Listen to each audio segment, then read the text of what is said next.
Viral kisah Sinta Aulia dibiayai Kapolri berobat, berawal curhat di media sosial, hingga diangkut helikopter ke Jakarta.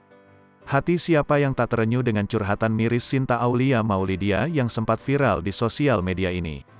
Kisah tentang dirinya yang ingin sembuh dari tumor ini pun sampai menggugah hati seorang Kapolri Jenderal Listio. Semangat Sinta Aulia Maulidia untuk sembuh dari tumor di kakinya direspon Kapolri Jenderal Listio Sigit Prabowo.